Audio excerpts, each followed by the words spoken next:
Health experts are advising everybody to stay indoors if possible. And joining us right now is Dr. Michael Niederman, professor and pulmonologist at York-Presbyterian, Weill, Cornell Medical Center. Dr. Niederman, good to be with you.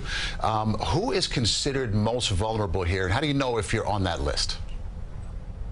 Well, as we've heard, everybody is vulnerable to a certain extent, but the ones who are most vulnerable are particularly people with chronic heart and lung diseases. In the lung area, which I deal with the most, of course, we're concerned about people with asthma, chronic obstructive pulmonary diseases like emphysema, pulmonary fibrosis, also a concern in older patients and in very young individuals and in infants. But at the various highest levels of pollution, people without underlying disease are also potentially exposed to symptoms. So everybody's got to monitor themselves and be aware of worsening symptoms. Those symptoms can include things like cough, wheezing, shortness of breath, chest tightness, and those symptoms are particularly more likely to develop if you're exercising vigorously. And I think that if anybody has those symptoms, they've got to be very alert and be very smart about dealing with that.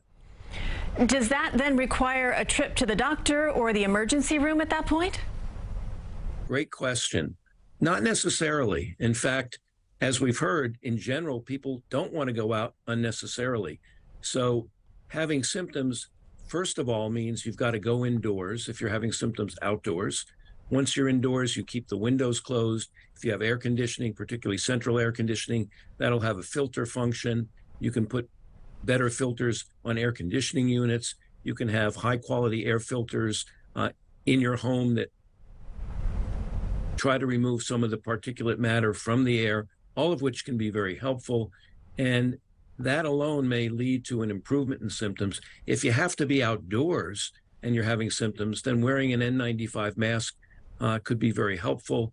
And I think if you're very concerned, particularly if you do have chronic underlying diseases, then you should talk to your doctor and develop a plan of treatment. We have a number of treatment modalities available to us, particularly for our patients with lung disease, that we would discuss with them and maybe offer them in the right situation. Okay, Dr. Michael Niederman from Weill Cornell, thank you so much for the insight tonight. Thank you.